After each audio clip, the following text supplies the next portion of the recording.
Hello, I'm BrigantiaBlackbird of Blackbird's Brew. Happy Tuesday and welcome to Pagan Problems. Today we are talking about conflict. Paganism is rooted in nature, and many of us take an interest in nature and work to improve our understanding of how it works. But where we sometimes fall short is failing to acknowledge the realities of human nature. Somehow we have no difficulty acknowledging that other living things, both flora and fauna, possess certain characteristics and they play specialized roles in the natural world. But when it comes to us as human beings, sometimes that reasoning goes right out the window.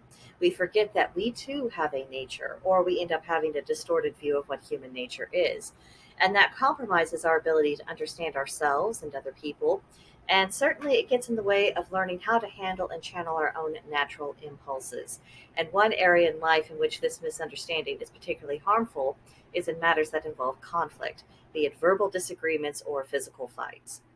Now, from childhood on, like probably a lot of the rest of you, I've heard a lot of platitudes about resolving conflict and removing causes for conflict, and violence is never the answer. We've all heard this. But let's look at what these bromides actually accomplished. Not what they were intended to do, but what actually resulted.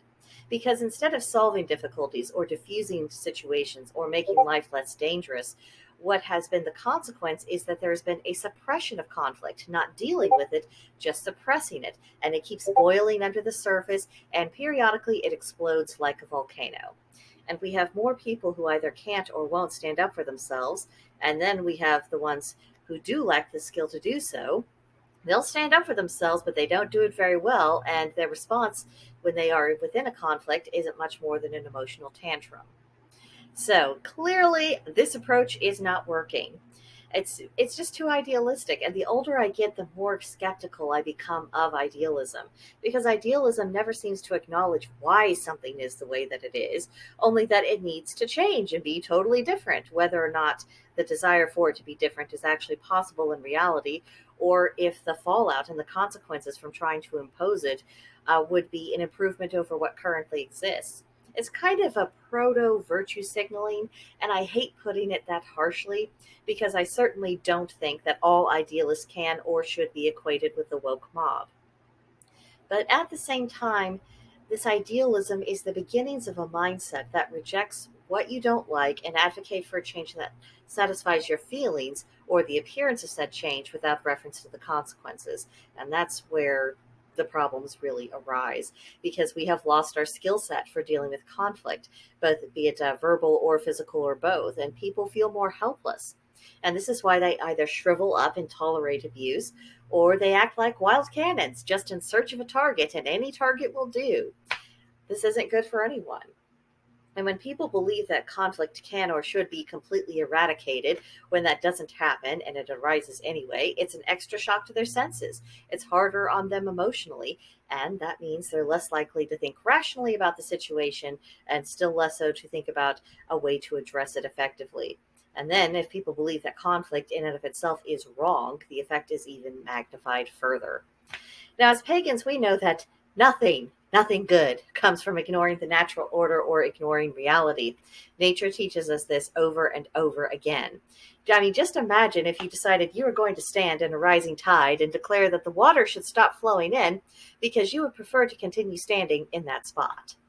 Because we know, no matter how fervently someone might wish that, the tide is going to come in regardless. And if the water rises over your head and you still refuse to move, you are going to drown.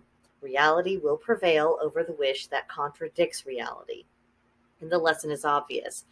We may not enjoy conflict, and it can be very difficult to navigate, but ignoring it won't make it stop. Conflict is an inevitable part of life, and curling up in the fetal position and allowing others to beat up on us is not keeping the peace.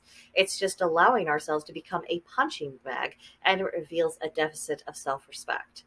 Now, the other extreme, roaming the earth like a berserker, seeking to take on any and everything, that doesn't work either. You might be confronting conflict, but you aren't actually dealing with the issue that created the conflict. It's just lashing out, and it displays a lack of self control and a definite lack of strategic thinking. And this brings us back around to accepting human nature as it is. We will have to deal with conflict in life, and our own capacity for aggression makes us a participant in conflict by definition.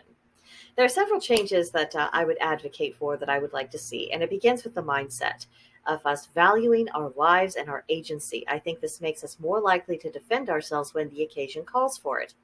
And if you believe that you don't matter, you're more likely to accept victimization. And for my proof, well, just look around at people around you. I bet you'll be able to notice a pattern. The second thing I would like to suggest is that we need to learn to stand our ground verbally. Argumentation is an art, one that can be studied, analyzed, and learned. And don't worry about not being good at it today. Neither am I, to be honest.